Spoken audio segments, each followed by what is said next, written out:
नमस्कार। जीएसटी की master class में आप सभी का स्वागत है। जीएसटी यानी गुड्स एंड सर्विसेज टैक्स, माननीय प्रधानमंत्री के शब्दों में कहें तो गुड और सिंपल टैक्स। वित्त मंत्रालय ने देश भर से तमाम सवालों के आने के बाद ये फैसला लिया कि जीएसटी की मास्टर क्लास 6 दिनों के लिए शुरू की जाएगी और ख़ास तौर पर वित्त मंत्रालय के अधिकारी इस वक्त राष्ट्रीय मीडिया केंद्र नई दिल्ली में आ चुके हैं। मैं स्वागत करता हूं श्री हसमुख अधिया जी का, जो कि राजस्व सचिव हैं भारत सरकार के। बहुत बहुत शुक्रिया सर वक्त निकालने के लिए। वनजा एस सरना मैम, जो कि चेयरपर्सन है सीबीसी की, वो भी इस वक्त डायस पर मौजूद हैं। श्री महेंद्र सिंह, जो कि सदस्य हैं central board of excise and customs में, सर आपका भी बहुत बहुत स्वागत है। श्री प्रकाश कुमार, जो कि सीईओ जीएसटी नेटवर्क के, बहुत बहुत स्वागत सर इस कार्यक्रम में शामिल होने के लिए। श्री पीके जैन, जो कि चीफ कमिश्नर है सीबीसी में, आपका भी स्वागत। और श्री जीडी लोहानी, जो कि कमिश्नर हैं सीबीईसी में, बहुत बहुत स्वागत आप सभी का इस कार्यक्रम में वक्त निकालने के लिए। ये जो पूरा प्रोग्राम है वो दूरदर्शन के राष्ट्रीय नेटवर्क पर इस वक्त बिल्कुल लाइव आप देख रहे हैं। साथ ही साथ जो सोशल मीडिया हैंडल्स हैं, PIB इंडिया, PIB_India, ट्विटर पे इस वक्त लाइव चल रहा है। लाइव वेबकास्ट आप देख सकते हैं pib.nic.in पर। और #AskGST_GOI पर जो भी सवाल हमारे पास आए हैं, उन सवालों में से हमने जो सबसे ज़्यादा पूछे जाने वाले सवाल हैं उनको चुना है। और मुझे उम्मीद है कि इस पहली क्लास के बाद रजिस्ट्रेशन और माइग्रेशन के संबंधित जो भी आपकी समस्याएं या फिर सवाल आपकी दिमाग में हैं, उनका समाधान अगले 1 घंटे के दौरान मिलेगा। मैं सबसे पहले श्री हसमुख अधिया जी, जो कि राजस्व सचिव हैं भारत सरकार, उनका निवेदन करता हूं कि वो इस वक्त पंजीकरण पर अपना प्रेजेंटेशन दें और उसके बाद फिर जो दूसरा प्रेजेंटेशन और जो सवाल और जवाब का सिलसिला है उसकी शुरुआत करेंगे। श्री अधिया जी। धन्यवाद।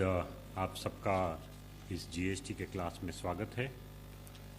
जीएसटी की बात करें तो एक स्पष्टता में कंज्यूमर्स के लिए, देश के आम लोगों के लिए देना चाहूँगा। कुछ ऐसे सवाल हमारे पास आए हैं कि भाई मैं कुछ खरीदने गया, मुझे बिल में CGST और SGST दोनों 99% लगाया है, तो क्या ये डुप्लीकेशन है? मुझे दोबारा 2 बार टैक्स लगाया गया है। इस तरह के सवाल कंज्यूमर के मन में होते हैं।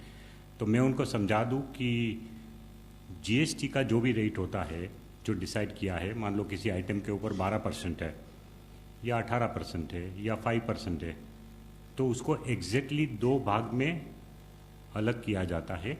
एक पोर्शन जो SGST, स्टेट GST कहलाता है, वो स्टेट गवर्नमेंट को डायरेक्ट जाएगा, इसलिए उसका नाम अलग है। और एक CGST जो कि सेंट्रल गवर्नमेंट को जाता है।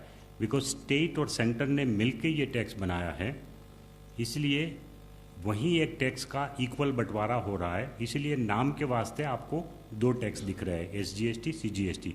बट दोनों का जो टोटल है वो फाइनल GST का रेट है, जो कि उस आइटम के ऊपर एप्लीकेबल है। तो लोग इसके बारे में कंफ्यूज ना हो, इसलिए मैं ये बात कहना चाहता हूँ। GST की जब शुरुआत कर रहे हैं तो सबसे पहला मसला आता है लोगों के पास कि रजिस्ट्रेशन कब करना है, किसको करना है, कैसे करना है। ये सब विषय हर आदमी को फेस करता है, ट्रेडर को, नए ट्रेडर को। तो उसके लिए आज का ये क्लास है। मैं सबसे पहले आपको हमारी जो पहली स्लाइड है उसे समझाना चाहूँगा कि जिनका भी टर्नओवर 10, जो स्पेशल कैटेगरी स्टेट है, 11 ऐसे स्पेशल कैटेगरी स्टेट है जो कि नॉर्थ ईस्ट के सब स्टेट है, और जो हिमाचल, उत्तरांचल, ये जो स्टेट है स्पेशल कैटेगरी स्टेट, 11 स्टेट ऐसे है जिनको 10 लाख की लिमिट लागू होती है और बाकी पूरे इंडिया को 20 लाख की लिमिट लागू होती है। तो अगर किसी ट्रेडर का या मैन्युफैक्चरर का पिछले साल का टर्नओवर 10 लाख या 20 लाख से ऊपर है तो उसको जरूर रजिस्ट्रेशन लेना पड़ेगा। अब ये जो हम टर्नओवर की बात करें उसमें क्या क्या चीज़ गिनी जाएगी, if you can go to slide number 2, इसमें आएगा कि आपका खुद का टैक्सेबल सप्लाई हो या एग्जाम सप्लाई भी आ जाएगा। मान लो मैं एक उदाहरण के रूप पे कि जो पेट्रोल पंप है, तो पेट्रोल पंप से टैक्सेबल सप्लाई होता है, वो क्या होता है, जो ऑयल, मशीन ऑयल बेचते हैं वो GST में है, लेकिन पेट्रोल और डीजल GST में नहीं है। पेट्रोल और डीजल जो है वो अलग टैक्स है उसके ऊपर, तो वो GST का टैक्सेबल नहीं है। बट फिर भी पेट्रोल पंप का टर्नओवर जो है वो पूरा माना जाएगा, उसका जो exams exempt as well as taxable supply, तो टर्नओवर में दोनों गिना जाएगा 20 लाख की लिमिट डिसाइड करने के लिए। एक्सपोर्ट अगर आप कर रहे हैं तो उसका टर्नओवर भी माना जाएगा, पिछले साल अगर आपने एक्सपोर्ट किया है तो, और इंटरस्टेट सप्लाई भी पिछले साल किया है तो वो टर्नओवर भी माना जाएगा। लेकिन इस साल में अगर आपको इंटरस्टेट सप्लाई करना है तो फिर 20 लाख की लिमिट नहीं लगने वाली है। 20 लाख की लिमिट आपके लिए नहीं है। तो मैं फिर से पॉइंट स्लाइड नंबर 1 पे आऊँगा कि इंटरस्टेट सप्लाई जिसको भी करना है, चाहे उसका टर्नओवर 20 लाख से अधिक हो या 20 लाख से नीचे हो, लेकिन दूसरे स्टेट में अगर माल बेचना चाहते हैं कोई भी व्यक्ति, तो उनको ज़रूर रजिस्ट्रेशन कराना पड़ेगा। जो 20 लाख की लिमिट है एग्जेम्पशन की, और इवन 75 लाख की जो लिमिट है, जो कंपोजिशन लिमिट है, वो दोनों उसी स्टेट में जो अपना बिजनेस करना चाहते हैं, अपना खुदरा कारोबार करना चाहते हैं, जो छोटा कारोबार है उनके लिए है। जो एक स्टेट से दूसरे स्टेट में अगर माल भेजना चाहते हैं उनके लिए ये लिमिट नहीं है, वो उसी स्टेट के लिए है। Exemption limit as well as composition limit दोनों उसी स्टेट के लिए है। लेकिन मैं आपको ये बता दूं कि आप दूसरे स्टेट में अगर आप एग्जेम्पशन में है 20 लाख से नीचे, या आप 75 लाख से नीचे कंपोजिशन में है, तो आप दूसरे स्टेट में माल नहीं बेच सकते, लेकिन दूसरे स्टेट से माल मंगा सकते हैं। परचेस कर सकते हैं आप, लेकिन आप दूसरे स्टेट में माल नहीं बेच सकते अगर आप कंपोजिशन में है या अनरजिस्टर्ड कैटेगरी में 20 लाख से नीचे में है। तो तीसरा पॉइंट ये है कि कुछ लोग ऐसे भी कंफ्यूज हो जाते हैं कि आपको किस किस स्टेट में रजिस्ट्रेशन कराना है। अगर आप एक स्टेट से दूसरे स्टेट में माल भेजते हैं तो जिस स्टेट से आप माल भेज रहे हैं उसी स्टेट में आपको रजिस्ट्रेशन करवाना होगा। जिस स्टेट में आप माल भेज रहे हैं किसी और पार्टी को, उस स्टेट में आपको रजिस्ट्रेशन कराना जरूरी नहीं है।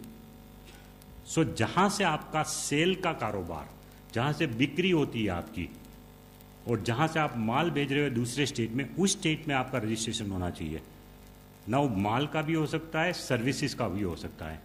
जैसे एक आदमी किसी एक स्टेट में अगर सर्विस दे रहे हैं और वो सर्विस दूसरे स्टेट के लाभार्थी को दे रहे हैं, लेकिन क्योंकि वो बिलिंग वहां से नहीं कर रहे दूसरे स्टेट से, वो तो एक ही स्टेट से सर्विस दे रहे हैं।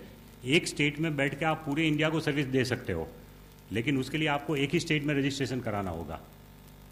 लेकिन अगर आपकी एक ब्रांच दूसरे स्टेट में भी है, आपको वहां भी सर्विसेज का बिजनेस मिल रहा है, उसका बिलिंग आप उस स्टेट में से भी कर रहे हैं, तो फिर आपको उस स्टेट में भी कराना पड़ेगा, वरना नहीं कराना होगा। एक है कि अगर आपको कभी कैजुअल रजिस्ट्रेशन लेना है, कोई एक इंसिडेंस के लिए आपको कोई कॉन्ट्रैक्ट मिला, जीएसटी में आप रजिस्टर्ड नहीं है, किसी एक काम को मिला है, उस काम के लिए आपको एक मान लो कैजुअल रजिस्ट्रेशन लेना है, तो कैजुअल रजिस्ट्रेशन वाले को भी कंपलसरी लेना होगा। And non resident taxable person आप है तो भी आपको रजिस्ट्रेशन लेना जरूरी है, उनको 20 लाख का लिमिट वगैरह अप्लाई नहीं होगा।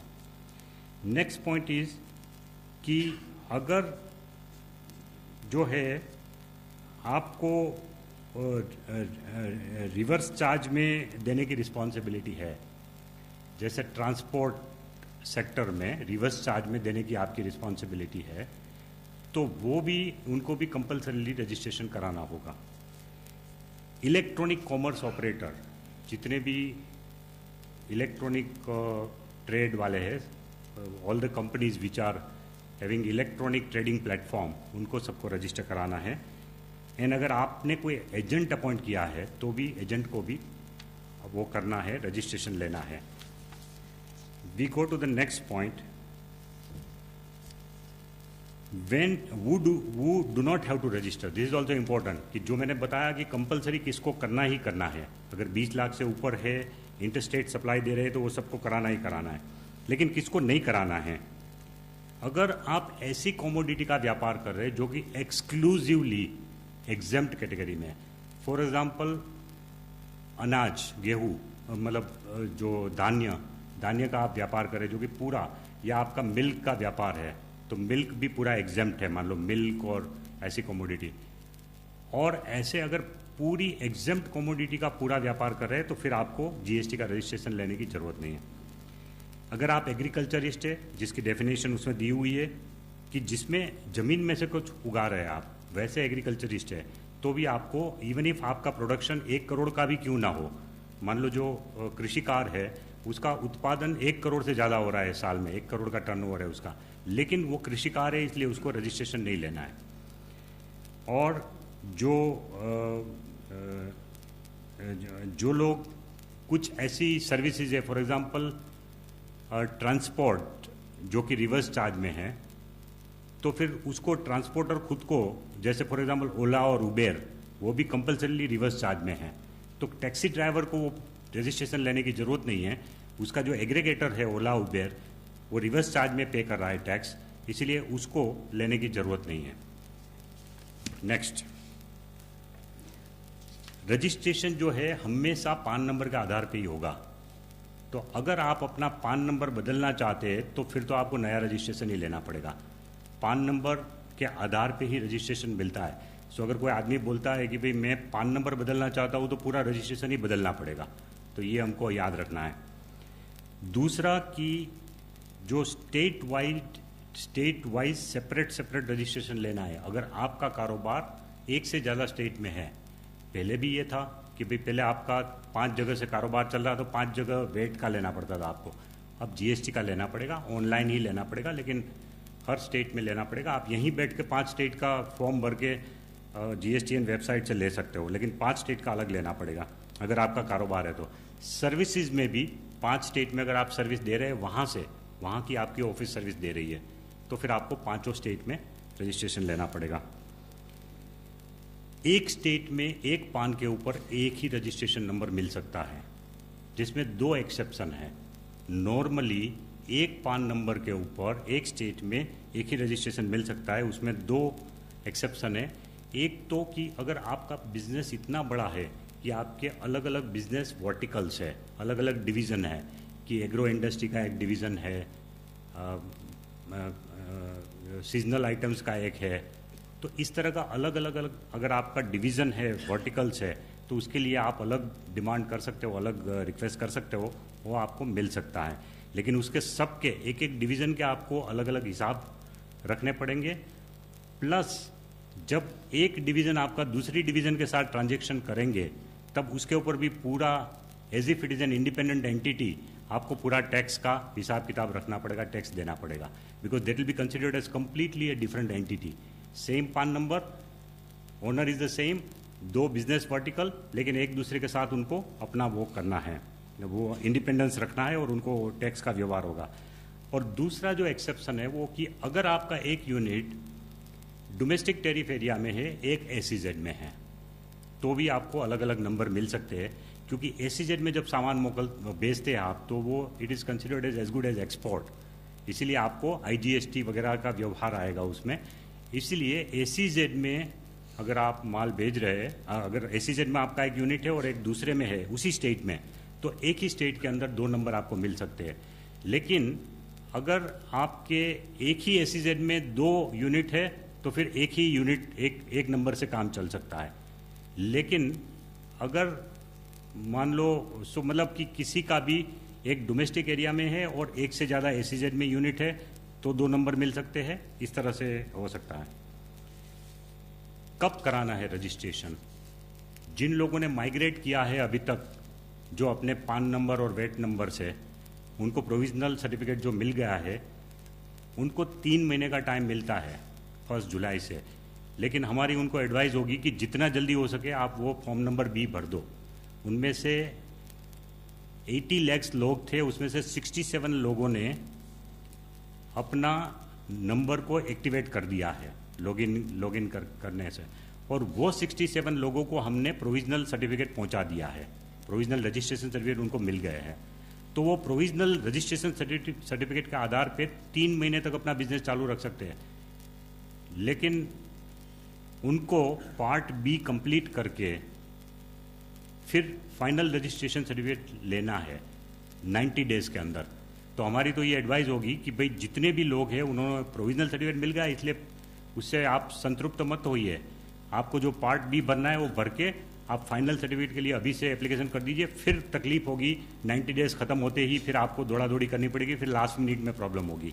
इसलिए हमारी पूरी एडवाइस है कि वो तुरंत उसको भी ख़त्म करें काम।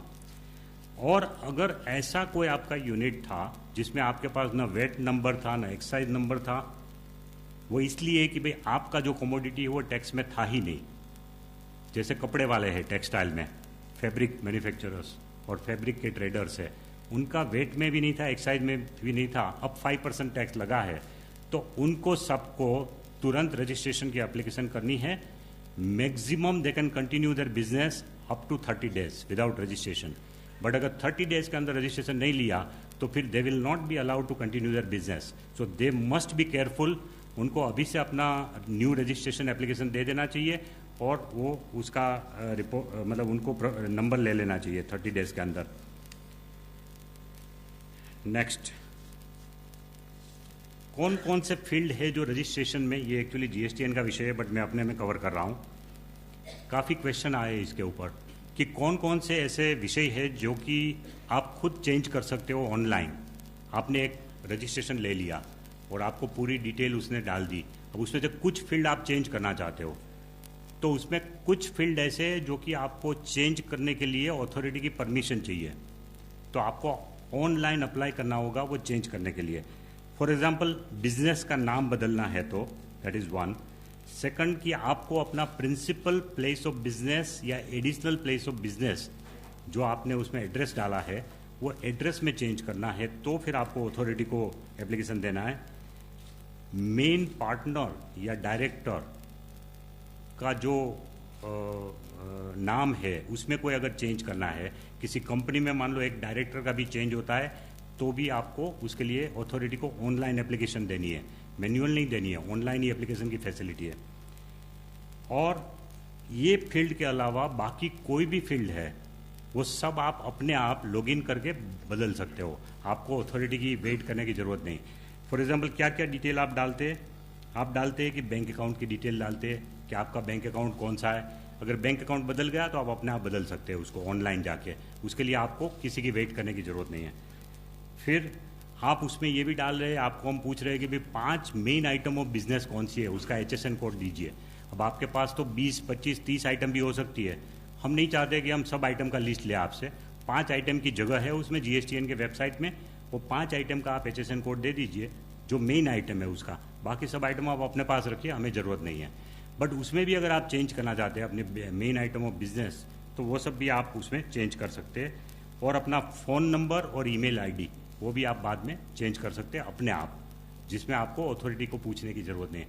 लेकिन अगर बेसिक चेंज है, जो आपकी पीढ़ी है, जो आपकी फॉर्म है, उसके नाम में डिफरेंस है, ओनरशिप में डिफरेंस है, या प्लेस ऑफ बिजनेस में अगर डिफरेंस है, अगर उसमें कोई चेंज है तो वो आपको करना है। Next, my last slide today is about कि कुछ लोग पूछ रहे हैं कि हम वॉलंटरीली रजिस्ट्रेशन ले या ना ले। वॉलंटरी रजिस्ट्रेशन संभव है, अगर 20 लाख से भी नीचे का आपका टर्नओवर है तो भी आप वॉलंटरीली रजिस्ट्रेशन ले सकते हो। उसके फ़ायदे क्या होगा और उसका नुकसान क्या है, मैं दोनों बता दूं। अगर आप रजिस्ट्रेशन लेते हैं तो आप B2B ट्रांजैक्शन कर पाएंगे। पर्टिकुलरली कुछ ऐसे लोग जो कि बड़ी फर्म को सप्लाई कर रहे हैं माल, तो बड़ी फर्म नहीं चाहेगी कि हम अनरजिस्टर्ड डीलर से लें, इसीलिए आप खुद रजिस्टर करवा लेंगे तो आप उनको भी सप्लाई कर सकते हैं, B2B को सप्लाई कर सकते हैं, वो एक फ़ायदा है। और दूसरा कि वरना क्या होगा कि आप जिस रजिस्टर्ड डीलर को दे रहे हैं, मान लो आप अगर कंज्यूमर को बेच रहे हैं तो नो प्रॉब्लम, बट अगर आपका नाता रिश्ता किसी बिजनेस वाले से उनको आप सप्लाई कर रहे हैं तो उनको रिवर्स चार्ज में पे करने की रिस्पॉन्सिबिलिटी आती है। आपने तो टैक्स नहीं पे किया बिकॉज यू आर अनरजिस्टर्ड, लेकिन आप अनरजिस्टर्ड है, लेकिन हमारा जो सेक्शन 9(4) है वो 9(4) के तहत वो उसको रिस्पॉन्सिबिलिटी आएगी रजिस्टर्ड डीलर को। अगर आप खुद रजिस्टर्ड है तो वो चिंता नहीं है, तो आपसे सब लोग माल खरीदेंगे, अगर B2B वाले भी आपसे माल खरीद सकते हैं। इसका नुकसान क्या है कि अगर आप एक बार रजिस्टर करा लेंगे तो आपको पूरे के पूरे सप्लाई के ऊपर टैक्स तो देना ही है, फिर आपको एग्जम्पशन की लिमिट नहीं मिलती। आप ये नहीं कह सकते कि 20 लाख तक मैं हूँ इसलिए मुझे टैक्स नहीं भरना है। एक बार रजिस्टर करा लिया, उसके बाद 5 लाख का भी टर्नओवर है तो भी आपको 5 लाख के ऊपर टैक्स भरना पड़ेगा। इसीलिए अगर आप लिमिट के पहले है तो you can avoid to register, अगर आप नहीं चाहते हैं तो। और दूसरा कि एक बार रजिस्टर करा लिया जिसने भी, उनको अपना ट्रांजैक्शन चाहे जीरो भी हो एक महीने के अंदर, there are no transactions also in any month, then also महीने में एक बार तो उसको रिटर्न फाइल करना होगा जो रजिस्टर्ड डीलर है उनको, unless he is a composition dealer. अगर कंपोजिशन डीलर है तो फिर आपको 75 लाख तक का अगर आपका टर्नओवर है तो 3 महीने में एक बार ही रिटर्न भरना है आपको। लेकिन अगर आप रेगुलर रजिस्टर्ड है तो आपको हर महीने करना होगा। अब मैं रिक्वेस्ट करूंगा जो मिस्टर प्रकाश को कि जो जीएसटीएन की तरफ से जो प्रोसीजर है रजिस्टर कराने की, माइग्रेट कराने की, उसके बारे में थोड़ी बात करें। धन्यवाद सर। अभी तक आपको राजस्व सचिव साहब ने बताया कि कैसे रजिस्ट्रेशन की क्या प्रक्रिया है और एनरोलमेंट की क्या प्रक्रिया है। पहला सवाल उठता है कहाँ करेंगे। ये करेंगे आप जीएसटी पोर्टल पे, यानी कर रहे हैं gst.gov.in, जहाँ पे रजिस्ट्रेशन, पेमेंट, रिटर्न फाइलिंग, इस तरह की चीज़ें जो टैक्स पेयर को फेसिंग हैं वो सारी की सारी वहाँ पे की जाती है। एनरोलमेंट के लिए जो tax payer VAT, service tax, central excise में पहले से ही रजिस्टर्ड थे, उनके लिए प्रक्रिया 8 नवंबर 2016 को शुरू कर दी गई, जिससे उनको हम जीएसटी रिजीम में ले आ सके।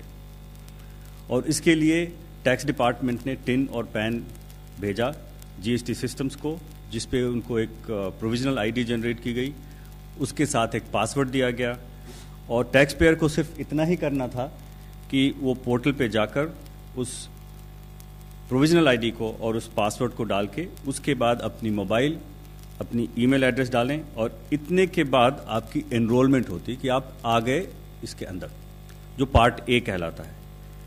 उसके बाद उसकी पार्ट बी है जो रजिस्ट्रेशन और एनरोलमेंट दोनों में बिल्कुल एक तरह की है और जिसका पूरा उदाहरण सचिव महोदय ने अभी दिया कि अलग अलग हिस्से हैं, जिसमें कि बिजनेस डिटेल्स है, प्रोमोटर्स की डिटेल्स है, उसमें आपकी प्रिंसिपल प्लेस ऑफ बिजनेस है, एडिशनल प्लेस ऑफ बिजनेस है, ऑथराइज सिग्नेटरी है, बैंक है, गुड्स एंड सर्विसेज जो डील करते हैं, ये सब आप भरते हैं और उसको भरने के बाद आपका वो पार्ट जो होता है कंप्लीट हो जाता है। अगर आपने पार्ट बी भी कर लिया तो आप कहलाते हैं कि आप माइग्रेट हो गए। तो दोनों में डिफरेंस ये है कि अगर आपने सिर्फ अपनी एक्टिवेट किया यूज़र आईडी पासवर्ड को और आपने ईमेल और मोबाइल डाला तो आप एनरोल हो गए, और जब अगर आपने उसमें पार्ट बी भी भर दिया तो आप उसके बाद आप इसमें माइग्रेट हो जाते हैं।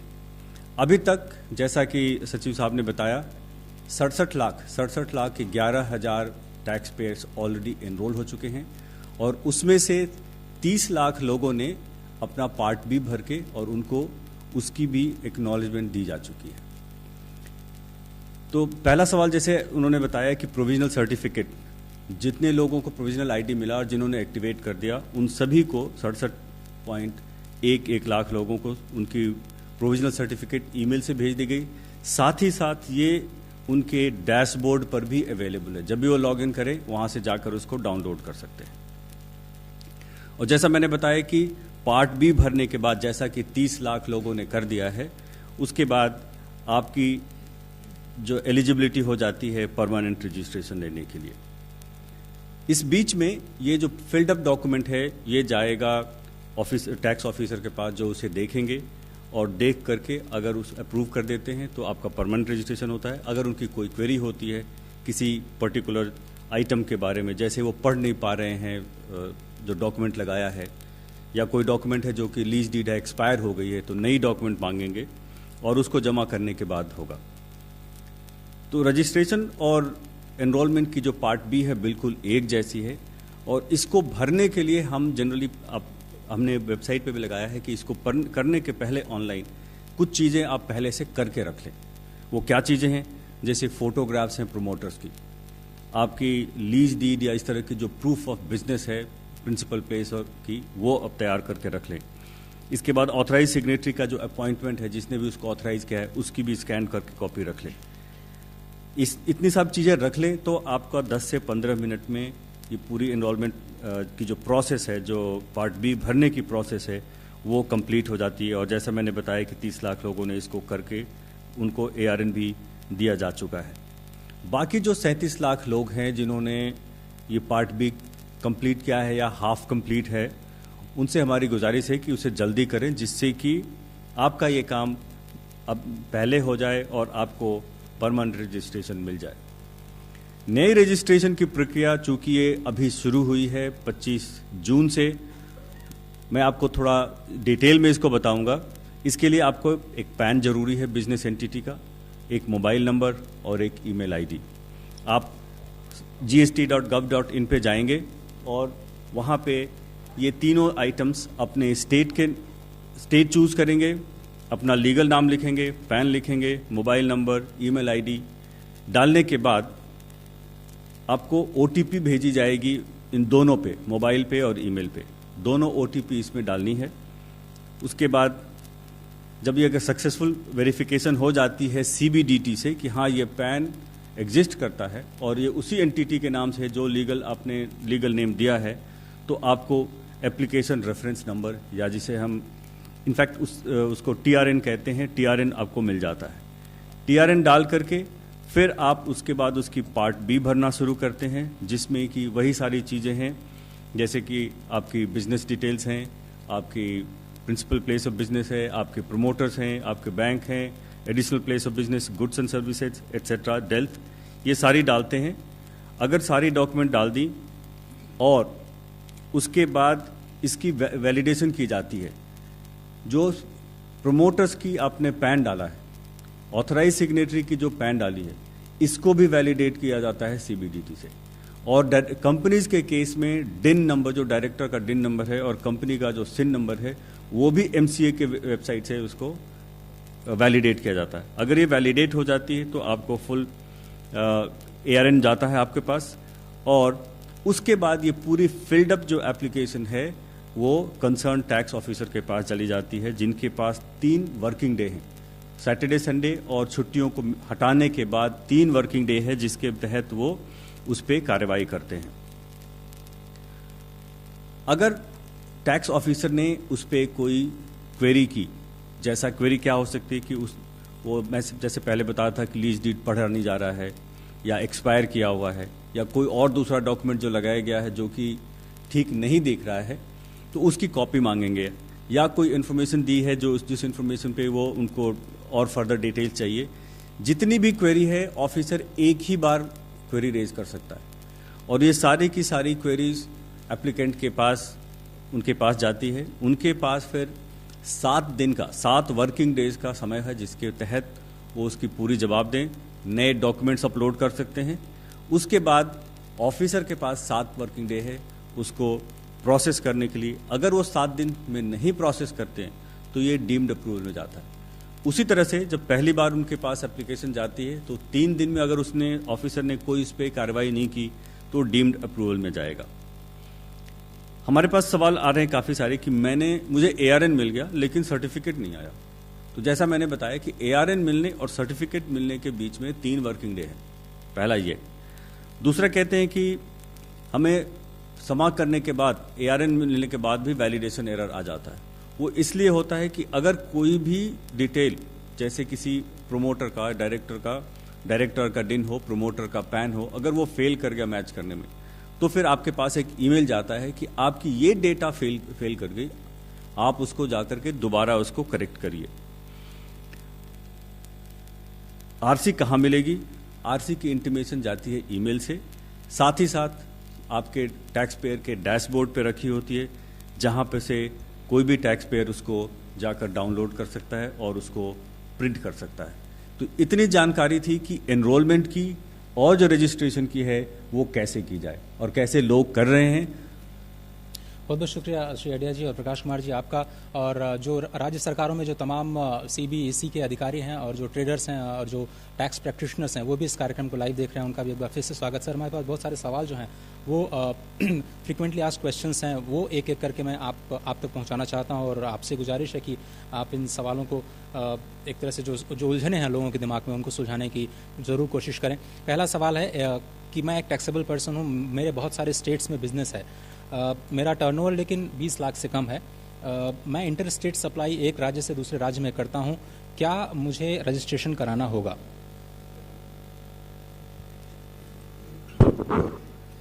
देखिए, अभी राजीव सचिव ने अपने प्रेजेंटेशन में बताया कि कुछ केसेस ऐसे हैं जिसमें आपको थ्रेशोल्ड एग्जेम्पशन नहीं मिलता है। अब इस केस में जो प्रश्न किया गया है, इनमें इनका विभिन्न राज्यों में रजिस्ट्रेशन टर्नओवर है और टर्नओवर 20 लाख से कम है, बट वो इंटर स्टेट सप्लाई करना चाहते हैं। अगर इंटर स्टेट सप्लाई करेंगे तो उनको रजिस्ट्रेशन लेना पड़ेगा, बिकॉज जो लोग इंटर स्टेट सप्लाई कर रहे हैं, एक राज्य से दूसरे राज्य में सप्लाई कर रहे हैं, उनके लिए थ्रेशोल्ड एग्जेम्पशन नहीं है। थ्रेशोल्ड एग्जेम्पशन उन लोगों के लिए है जो एक ही राज्य में रहकर और छोटे अपने करदाता हैं और या छोटे लोग हैं जो 20 लाख से नीचे का टर्नओवर कर रहे हैं विद इन द स्टेट, उनके लिए थ्रेशोल्ड लिमिट है। इस तरह के लोग जो इंटर स्टेट करेंगे उनके लिए थ्रेशोल्ड एग्जेम्पशन नहीं है। दूसरा सवाल है जीएसटी नंबर को लेकर के। बहुत सारे जो कारोबारी होते हैं उनको पैन और टैन नंबर जिनके पास होता है उनको टीडीएस डिडक्ट करना पड़ता है, क्या उनको भी एक अलग से जीएसटी आइडेंटिफिकेशन नंबर लेना होगा? देखिए, जिनको टीडीएस करना है उनके लिए भी उनको अलग से टीडीएस के लिए रजिस्ट्रेशन लेना है। यदि वो बिजनेस भी कर रहे हैं, सप्लायर हैं, तो उसके लिए अलग रजिस्ट्रेशन नंबर है और टीडीएस के लिए अलग से लेना पड़ेगा। तो टीडीएस के लिए अलग से और कारोबार के लिए अलग से। तीसरा सवाल ये है सर कि एक ही स्टेट में मैं ट्रेडिंग भी करता हूं और मैन्युफैक्चरिंग भी करता हूं, क्या मुझे दोनों स्थितियों में अलग अलग रजिस्ट्रेशन लेना होगा जीएसटी के तहत?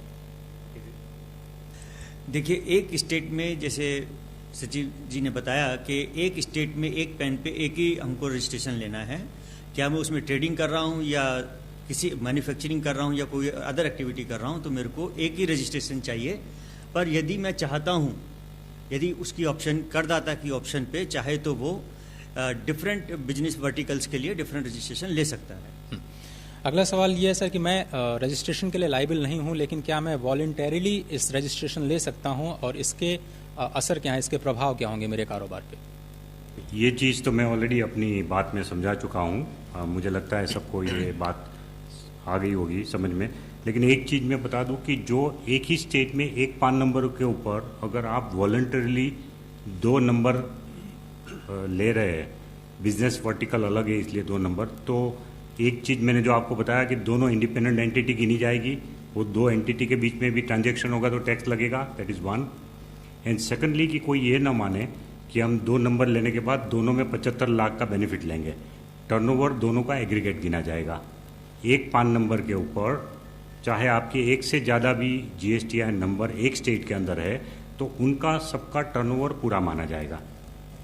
जी, अगले सवाल की तरफ बढ़ते हैं। मेरे पास प्रोविजनल रजिस्ट्रेशन नंबर तो आ गया है, क्या मुझे नए जीएसटी नेटवर्क जो नंबर है उसकी प्रतीक्षा करनी चाहिए? क्या मैं अपने प्रोविजनल रजिस्ट्रेशन नंबर को तब तक इस्तेमाल करना शुरू कर सकता हूं?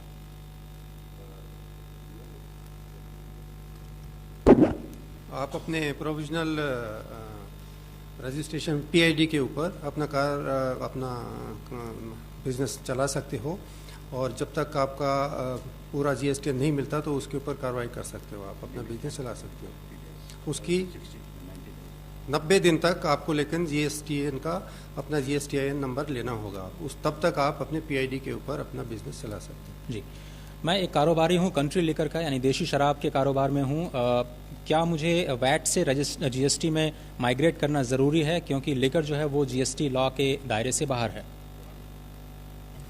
अगर आप एक ऐसी वस्तु में व्यापार कर रहे हैं जो जीएसटी के बाहर है और उसके अलावा आप ऐसा कोई कारोबार नहीं कर रहे हैं जो जीएसटी के अंतर्गत आता है, जैसे कि जो प्रश्नकर्ता हैं इन्होंने कहा कि ये लिकर में सिर्फ काम कर रहे हैं, तो ये ऐसी वस्तु है जो जीएसटी के दायरे से बाहर है और ये प्रावधान लॉ में है कि जो लोग ऐसा व्यापार कर रहे हैं जो बिल्कुल जीएसटी के दायरे से बाहर है, उनको रजिस्ट्रेशन लेने की आवश्यकता नहीं है। हैशटैग आस्क गढ़िया पर बहुत सारे जो सवाल हैं उसमें 8वां सवाल ये है कि मैं रजिस्टर करना चाहता हूं आईएसडी के तौर पर, इनपुट सर्विस डिस्ट्रीब्यूटर के तौर पर, whether I can apply now या फिर उसका प्रोसीजर क्या है अगर ऐसा करना है तो? आईएसडी के लिए आपको एक सेपरेट रजिस्ट्रेशन लेना है, वो तो एक्ट में प्रोवाइडेड है, तो आप रजिस्टर कर सकते हैं एज अ आईएसडी सेपरेटली। लेकिन उसका जी, अगला सवाल है सर कि जीएसटी के रजिस्टर करने के लिए मुझे अभी और कितना इंतजार करना पड़ेगा? How long can I wait to register in GST? जो अनरजिस्टर्ड हैं, जो अनरजिस्टर्ड हैं, जी, अगर आपके टर्नओवर क्रॉस कर रही है, फिर तो आपको जिस दिन 20 लाख क्रॉस की, उससे आपके पास सिर्फ 30 दिन का ही समय है, उसके अंदर अंदर जरूर करना है आपको। 30 दिनों का वक्त है आपको जीएसटी नेटवर्क में जीएसटीएन पर जाकर के अपना रजिस्ट्रेशन जरूर समाप्त करना होगा। जीएसटी पोर्टल पर जाकर जी। अगर मुझे करेक्शंस करने हैं अपने रजिस्ट्रेशन के डिटेल्स में, तो उसकी क्या प्रोसीजर है और मैं कितने दिनों में ये कर सकता हूँ? जो आपने अपनी सर्टिफिकेट के लिए जितना जो आपने डेटा जो डाला, अगर उसमें आप कोई चेंज करना चाहते हैं तो पूरे डेटा को 2 भाग में बांटा गया। एक जो कोर फील्ड है, जैसा कि जिसको सचिव साहब ने अभी बताया था, जिसकी उसमें कोई भी अगर बदलाव है तो वो सिर्फ अप्रूवल के बाद होगा, और दूसरे जो नॉन कोर हैं वो आप खुद कर सकते हैं, जैसा कि बैंक डिटेल और इस तरह की चीज़ें। जो कोर आइटम्स दोनों के लिए आपको वेबसाइट पे जाना पड़ेगा। नॉन कोर आप खुद से कर सकते हैं। कोर आइटम आप वहाँ जाएं, आप उसमें अप्लाई करेंगे, उसके बाद वो डेटा जाएगी ऑफिसर के पास, जो कंसर्न्ड ऑफिसर है, ऑफिसर उसको देखेंगे और उसके बाद उसको अप्रूव करेंगे। लेकिन आपकी जो पुरानी डेटा है वो भी सिस्टम में रहेगी और नया डेटा भी रहेगा। इसी तरह से आपने अगर phone number, email, bank detail change किया, पुरानी भी रहेगी, नई भी रहेगी हमारे पास। जी, अगला सवाल सर्विस टैक्स से रिलेटेड है। मैं एक रजिस्टर्ड सर्विस टैक्स एसएससी हूँ, लेकिन मेरा जो एनुअल टर्नओवर है वो 12 लाख रुपए है, लेकिन अब मैं थ्रेशोल्ड एग्जम्पशन के लिए एलिजिबल हूँ, तो चूंकि मैं माइग्रेट कर चुका हूँ, क्या मेरे ऊपर टैक्स लगेगा? मेरे ऊपर टैक्स की लाइबिलिटी क्या बनती है? चूंकि आप 12 लाख के टर्नओवर वाले एसएससी थे, तो लॉ के अंतर्गत आपको माइग्रेट किया गया, बिकॉज ये रिक्वायरमेंट थी लॉ की कि सब लोग जो एग्जिस्टिंग रजिस्ट्रेंट है वो माइग्रेट होंगे। पर अब चूंकि ये लिमिट बढ़ के 20 लाख हो चुकी है, सो आपके लिए उचित होगा, अगर आप इस जीएसटी व्यवस्था से बाहर निकलना चाहते हैं और थ्रेशोल्ड एग्जम्पशन लेना चाहते हैं, तो आप कैंसिलेशन के लिए एप्लीकेशन दे दें, तो आप अपना रजिस्ट्रेशन कैंसिल करवा सकते हैं। जी, आईएसडी के लिए क्या अलग से रजिस्ट्रेशन कराना होगा other than the existing tax payers registration? जी, दूसरा सवाल सर स्मॉल डीलर्स और स्मॉल ट्रेडर्स को लेकर के है, जिनके पास आईटी इंफ्रास्ट्रक्चर नहीं है, तो उनके पास और क्या ऑप्शंस हैं इस नए सिस्टम को अडॉप्ट करने के लिए? छोटे लोग, अगर कोई उनको दिक्कत आ रही है कि भाई वो उनके पास ऐसी कोई समझ नहीं है कि कैसे हम लोग रजिस्टर कराएं अपने आप को, तो हमने ये किया है कि स्टेट गवर्नमेंट और सेंट्रल गवर्नमेंट के एक्साइज, वेट या सर्विस टैक्स के जितने भी दफ्तर है, जितने भी ऑफिसेज है, छोटे छोटे ऑफिस जहाँ भी है, उन सबको जीएसटी सेवा केंद्र में तब्दील कर दिया है। वहाँ पर कंप्यूटर भी है। हमारे ऑफिसर को हमने इंस्ट्रक्शन दिया है कि आपको पूरी हेल्प करेंगे, आप वहाँ जाइए, उनको रिक्वेस्ट करिए कि भाई हमको रजिस्ट्रेशन कराना है, हमको हेल्प करिए, तो आपको हेल्प मिल जाएगी। और हमारा ये भी कहना है कि आप किसी आईटी एजुकेटेड यंग बॉय या गर्ल को एंगेज कर लेंगे तो वो भी कर देंगे आपके लिए, इतनी कोई मुश्किल काम नहीं है। हमारे जो छोटे व्यापारी हैं उनको मेरी अपील है कि आपको ये ज़रूरी नहीं है कि टैक्स प्रैक्टिशनर के पास ही जाना। ये रजिस्ट्रेशन का मसला इतना सिंपल है, उसका सिर्फ हाउ है, फियर है, कुछ सिंपल डिटेल्स देनी है।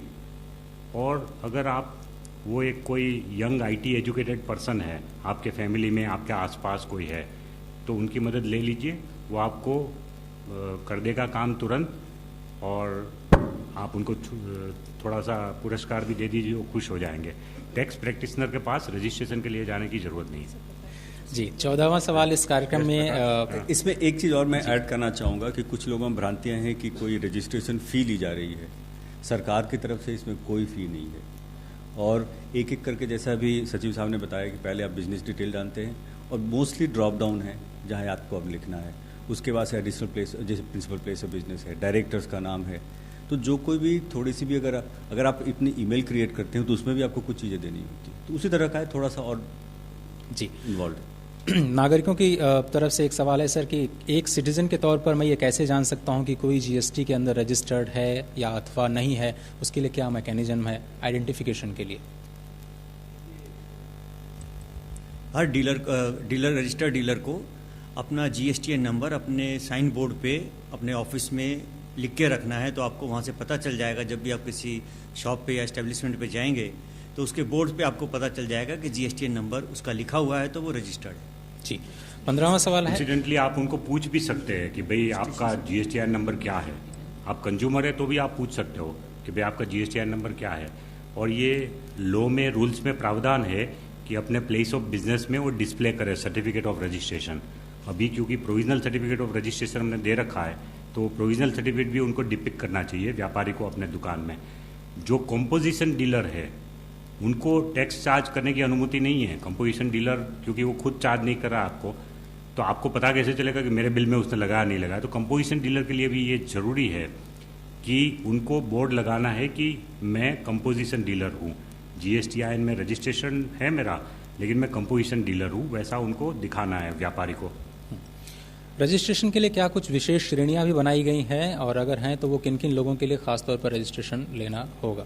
जो कि आपने प्रेजेंटेशन में बताया कि जो TDS जो डिडक्ट करते हैं, जो TCS कलेक्टर हैं, casual and non resident taxable persons, cross border suppliers और UN स्पेशलाइज एजेंसीज को लेना होगा। मेरी रेंटल इनकम 5 लाख रुपए है और मैं एग्जेम्प्ट सर्विस जो 18 लाख एक साल में है उसके लिए एग्जेम्प्टेड कैटेगरी में हूँ, तो क्या मुझे रजिस्टर करना होगा? जी, 20 लाख की जो थ्रेशोल्ड लिमिट है वो सभी लोगों के लिए है जो भी कोई भी सप्लाई कर रहे हैं। अगर आप सर्विस सिर्फ रेंटिंग से आपकी कमाई है और रेंटिंग 18 लाख है, तो निश्चित तौर पर आप इस एग्जेम्पशन लिमिट के हकदार हैं और आप चाहें तो रजिस्ट्रेशन ना लें। वॉलंटरी रजिस्ट्रेशन का प्रावधान भी है, जैसा कि बताया गया अभी प्रेजेंटेशन। जी, GST नेटवर्क से भी जुड़े कुछ सवाल हैं सर। उसमें पहला सवाल यह है कि जो प्रोविजनल ID मुझे रिसीव नहीं हुई है, तो मैं उसके लिए क्या करूं? जैसा मैंने पहले बताया था कि प्रोविजनल ID GST सिस्टम तैयार करता है। रिक्वेस्ट आती है टैक्स डिपार्टमेंट से कि ये टिन है टैक्स पेयर का और ये इसका पैन है, जो वैलिड पैन है। पैन की वैलिडेशन चेक की जाती है और उसके बाद एक GST नंबर निकाल कर उनको दिया जाता है प्रोविजनल ID के रूप में। जी, मैं एक बात स्पष्ट करना चाहूँगा कि जो प्रोविजनल ID है यही टिन भी है, GST भी है, ये अलग से फिर नहीं, वही नंबर रहेगा आगे भी। तो अगर किन्हीं को नहीं मिली है तो उनके जो टैक्स अथॉरिटी हैं, ज़्यादातर टैक्स अथॉरिटी जैसे कि सर्विस टैक्स, सेंट्रल एक्साइज, सभी ने अपने वेबसाइट पे डाला है कि आप अपने पुराने जो डिपार्टमेंट था, जैसे मान लीजिए सर्विस टैक्स पेयर है, आप जाएं वहाँ पे, जैसे आप लॉगिन करें तो आपको दिखाई देगा कि आपका ये प्रोविजनल ID और ये टोकन है। और वहाँ उन्होंने ये भी लगाया है कि इस पे क्लिक करिए तो आप उस साइट पे चले जाएंगे, यानी gst.gov.in पे। इस तरह से वैट डिपार्टमेंट्स ने भी किया। जी, अगला सवाल। बड़ा इंपॉर्टेंट खुलासा किया है। देखिए, काफ़ी लोग ये पूछ रहे हैं कि भाई प्रोविजनल ID नंबर तो आ गया, अब मैं बिल बुक छपवाऊँगा तो उसके ऊपर नंबर लिखना पड़ेगा, बाद में क्या दोबारा बिल बुक छपवानी पड़ेगी 3 महीने के बाद? ये नहीं है। आपका जो प्रोविजनल ID रजिस्ट्रेशन नंबर है वही आपका फाइनल नंबर भी बनेगा। इसलिए आप उसी नंबर को डाल के आप अपनी बिल बुक, इनवॉइस बुक, चलन बुक जो भी बनानी है छपवा सकते हैं, उसमें कोई दिक्कत नहीं है। ओनली थिंग इज़ कि अभी इसको हम प्रोविजनल तब तक कह रहे हैं कि जब तक आपकी पूरी डिटेल नहीं आ जाएगी और आपको फाइनल सर्टिफिकेट ऑफ रजिस्ट्रेशन नहीं मिलेगा, तब तक इसका नाम प्रोविजनल होगा। The day you get your final certificate of registration, it will automatically become, वो फाइनल सर्टिफिकेट ऑफ रजिस्ट्रेशन में वही नंबर लिख के आएगा कि आपका GSTIN नंबर यही है। तो ये बड़ी स्पष्टता है। आप सबको विनती है कि ये मेहरबानी करके कन्फ्यूज़न नहीं फैलाए। Same number will remain with you. अगर आपने पूरी फॉर्मेलिटी 3 महीने के अंदर कर दी तो वही नंबर आपका परमानेंट बन जाएगा, और अगर 3 महीने के अंदर आपने वो फॉर्मेलिटी नहीं कर दी तो फिर 3 महीने के बाद वो ऑटोमेटिकली कैंसिल हो जाएगा वो नंबर। इसलिए वी वुड अगेन रिक्वेस्ट कि जिन्होंने भी प्रोविजनल ID का सर्टिफिकेट मिल गया है वो अपने आप को सेटिस्फेक्शन मान के आगे कुछ न करे, ऐसा मत माने। जो लोगों को जो डिटेल देनी है पार्ट B की, वो डिटेल देके फाइनल सर्टिफिकेट और रजिस्ट्रेशन अभी से ले लीजिए, फिर बाद में लास्ट मिनट किसी को तकलीफ नहीं होनी चाहिए। एक फॉलोअप क्वेश्चन सर इसी से जुड़ा हुआ यह है कि मेरी प्रोविजनल ID को कैंसिल कर दिया गया है, मैं इसको कैसे फिर से एक्टिवेट कर सकता हूँ? ये क्या हुआ कि कुछ टैक्स डिपार्टमेंट्स में उन्होंने एक ड्राइव चलाई मार्च अप्रैल के समय में, जिन लोगों ने काफ़ी दिनों से रिटर्न नहीं फाइल कर थी उन्हीं की सारी कैंसिल कर दी। तकरीबन 5 लाख एक साथ हो गए। फिर उसके बाद लोगों ने अप्रोच किया तो उनकी रीस्टोर कर दी गई करीब 4 लाख। तो ऐसे जो टैक्स पेयर हैं जिनके से कैंसिल, पहला स्टेप तो उनको ये करना चाहिए कि जाके अपनी पुरानी डिपार्टमेंट की वेबसाइट पे देखें कि वापस आ गए कि नहीं आ गए। इसको चेक करने के लिए हमारी वेबसाइट पे भी जो जीएसटी पोर्टल है, आप वहाँ जाकर स्टेट और उसके साथ पुराने टैक्स डिपार्टमेंट का टिन या पैन दोनों में से कोई एक डाल करके आप देख सकते हैं कि उसकी स्टेटस क्या है। तो दोनों तरीके से आपको पता चल सकता है। और मेरे ख्याल से मेरा पैन नंबर बदल गया है, तो मैं कुछ प्रोविजनल आईडी में कैसे इनकॉर्पोरेट करूँ, ये भी शायद आपने कवर ये कर तो जी। राजस्व सचिव साहब ने कहा कि अगर पैन चेंज हो गया तो आपकी प्रोविजनल आईडी या जीएस टिन ही चेंज हो जाएगा, क्योंकि पूरा का पूरा पैन आपका टिन के जीएस टिन के भीतर जाता है। कौन करेगा इसको? इसमें भी वही है कि जिस डिपार्टमेंट में, सपोज करिए आप वैट डिपार्टमेंट दिल्ली में रजिस्टर्ड थे और आपका पैन चेंज हुआ है और वहाँ पे वैट के ऑफिसर उसको टिन को वही रखते हैं, पैन चेंज कर देते हैं, तो उनके यहाँ से रिक्वेस्ट आएगी, फिर हमारे यहाँ उस पुरानी वाले को कैंसिल करते हैं और एक नया जनरेट करते हैं, उसको वापस भेजते हैं टैक्स डिपार्टमेंट को, टैक्स पेयर को देने के लिए। अगला सवाल है, एप्लीकेशन से जुड़ा हुआ सबमिट करने के बाद में मुझे वैलिडेशन एरर आ रहा है, ये डीएससी, ओटीपी या फिर अमेंडमेंट से जुड़ा हुआ वैलिडेशन एरर है, क्या करना चाहिए? जैसा मैंने पहले बताया था कि वैलिडेशन होती है उन सभी चीज़ों की, जैसा आप पहले आपके जो डायरेक्टर्स प्रोमोटर्स हैं इनके पैन की, कंपनी अगर है तो डायरेक्टर्स आइडेंटिफिकेशन नंबर की, कंपनी के सिन की, और कई सारे लोगों ने ऑथराइज सिग्नेचरी खास करके उन्होंने अपनी आधार भी दी हुई। ये सारे जब आप सबमिट कर देते हैं, एआरएन जनरेट होता है, उसके बाद मिलता है। ये बैच में चलती है और जब अगर किसी का कोई एरर आया तो आपको वहाँ पे सामने अपने पोर्टल पे आपको वैलिडेशन एरर दिखाई देता है। साथ ही साथ एक ईमेल जाता है टैक्स पेयर को उस ईमेल आईडी पे जो आपने रजिस्ट्रेशन में दिया है, ये कहते हुए कि इस डायरेक्टर का ये पैन मैच नहीं कर रहा है या इस डायरेक्टर का ये डिन मैच नहीं कर रहा है, तो ये जाता है। और उसके बाद उसके साथ साथ ये भी लिखा होता है कि आप इसको वापस जाएं और उसको फिर से चेक करें और उसको करेक्ट डालें। डिजिटल सिग्नेचर सर्टिफिकेट से मैं साइन नहीं कर पा रहा हूँ, मुझे कभी कभी ओटीपी रिसीव नहीं हो पा रही है, क्या कोई दूसरा मैकेनिज्म है जिससे मैं ऑथेंटिकेट कर पाऊँ?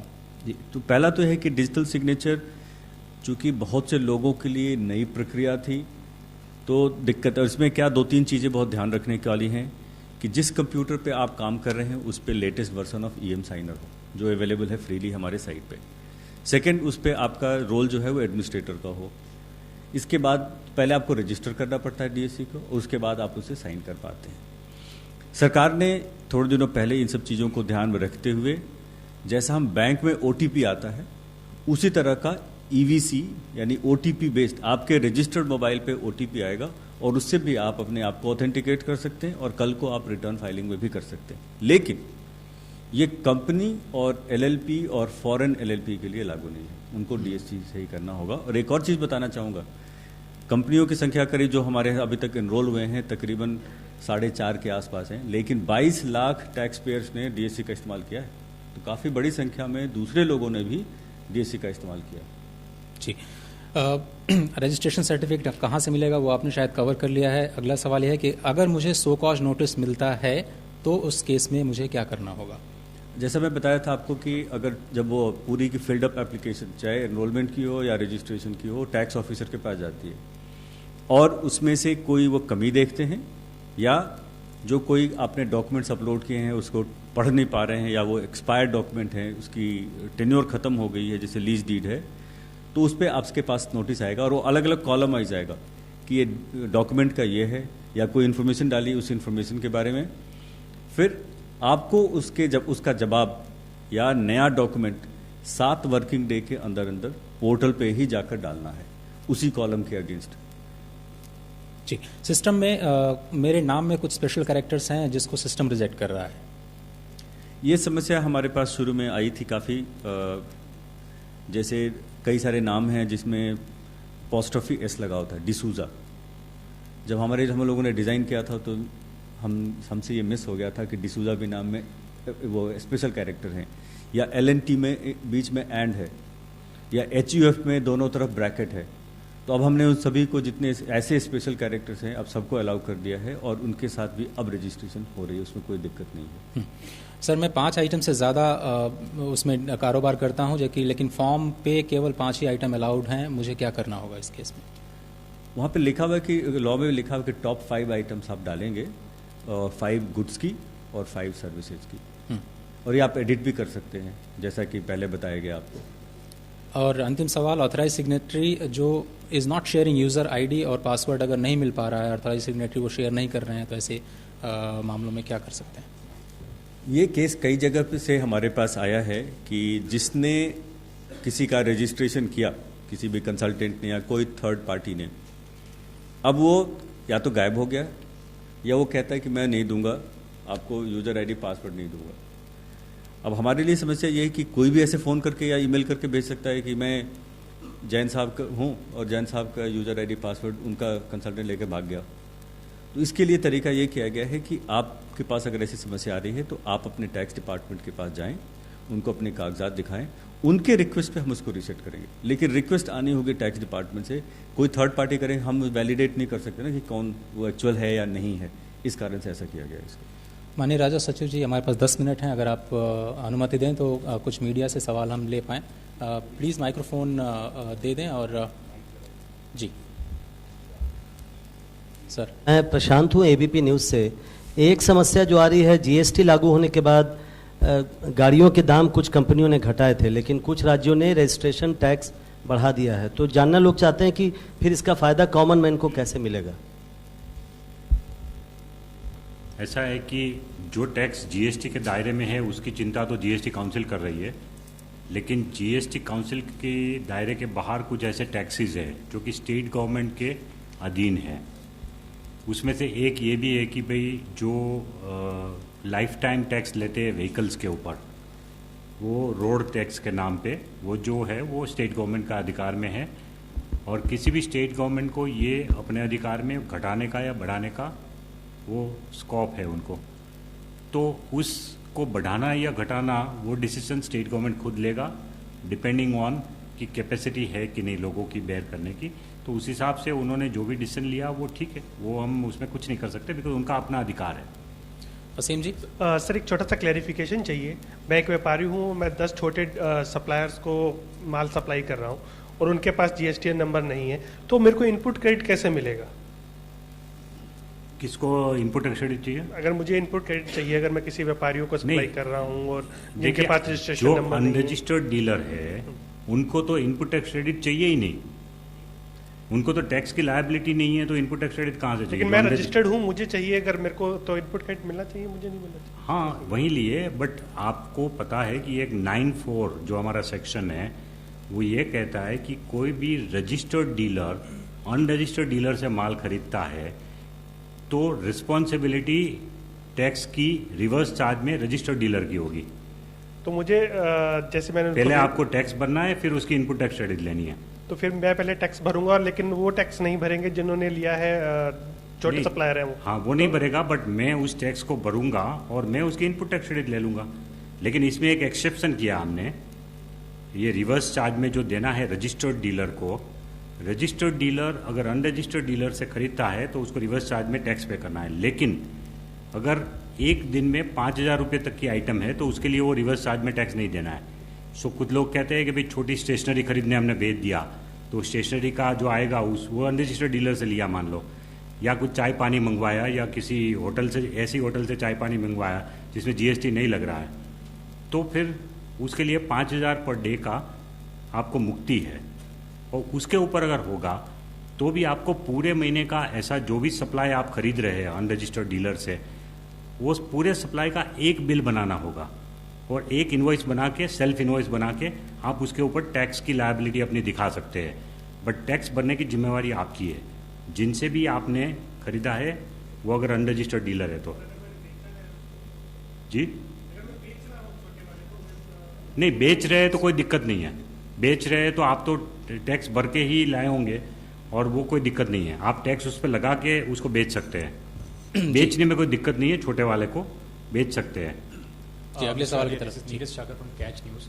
I have one question. There was a recent incident of where Tamil Nadu government they imposed an additional entertainment tax which was about 28 to 30%. This was actually a result of a exemption given to local bodies under the GST that they can impose their own taxes. How many such taxes can be levied by local bodies? And is there a fear that local bodies under the pressure of the state governments to increase their revenues can use these taxes to impose higher taxes, which can actually lead to inflation? देखिए मैं आपको गिना दूँ, आप उंगली पे गिन सकते हैं, उतने ही टैक्सेस है। सबसे पहला 5 कमोडिटी जो पेट्रोलियम की है, petrol, diesel, natural gas, crude oil and aviation turbine fuel, इनके ऊपर वेट लगाने की पावर स्टेट गवर्नमेंट के पास है, सेंट्रल गवर्नमेंट के पास एक्साइज लगाने की अलग पावर है, तो जीएसटी के बाहर है। तो उन प्रोडक्ट पे स्टेट और सेंटर कभी भी बढ़ा सकते हैं, कभी घटा सकते हैं। दूसरी जो मेजर आइटम है वो है stamp duty and registration charges, जो ज़मीन या मिल्कत के ऊपर जो होता है वो पावर स्टेट गवर्नमेंट का है, उसमें भी स्टेट गवर्नमेंट कटौती कर सकती है, बढ़ोतरी कर सकती है। तीसरा जो ये मसला आया था मुंबई का, ये महाराष्ट्र का, कि जो व्हीकल टैक्स है वो पावर स्टेट गवर्नमेंट का है। चौथा electricity duty, electricity duty on sale of electricity is still with the state government, एक ये है। नेक्स्ट इज पोर्टेबल अल्कोहल, जो पोर्टेबल अल्कोहल है उसके ऊपर एक्साइज, स्टेट एक्साइज कलेक्ट करने का पूरा अधिकार स्टेट को है, उसमें सेंट्रल गवर्नमेंट को कोई अधिकार नहीं है। और कोई चीज़ छूट गई, entertainment tax for local body. Entertainment tax जो है सिनेमा वगैरह, उस पर 28% तो जीएसटी लगाया हमने, 28 और 18। अगर 100 रुपये से कम टिकट है तो 18% है, और अगर 100 रुपये से ऊपर है तो 28% जीएसटी लगाए। उसके अलावा स्टेट गवर्नमेंट को अधिकार है कि लोकल बॉडी के बेनिफिट के लिए वो एक्स्ट्रा टैक्स लगा सकते हैं। बस इतने ही टैक्स है जो कि जीएसटी के दायरे से बाहर है। सर मीडिया से एक और भी सवाल है, प्लीज़ अपना परिचय दें और सवाल करें। आपका माइक प्लीज़ ऑन कर लें। Thank you.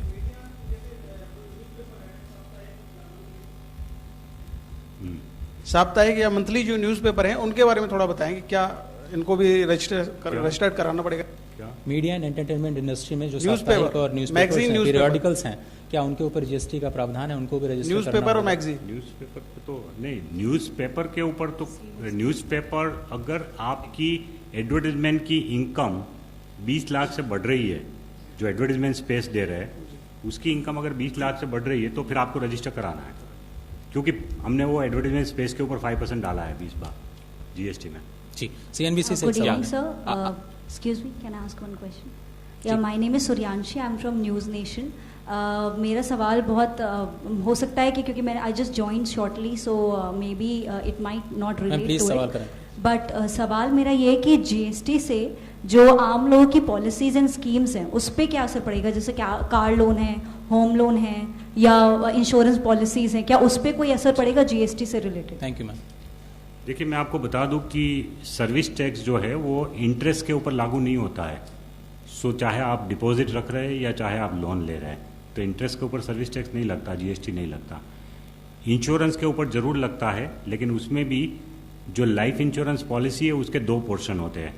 एक होता है कि जो वो लोग अपना सेविंग के लिए कॉर्पस में जाता है, और दूसरा रिस्क कवर करने के लिए होता है। तो हम लोग जो चार्ज करते हैं सर्विस टैक्स वो सिर्फ रिस्क पोर्शन के ऊपर करते हैं, जो कि services given by insurance company उसके ऊपर होगा, लेकिन जो कॉर्पस पोर्शन है उसके ऊपर नहीं लगता है।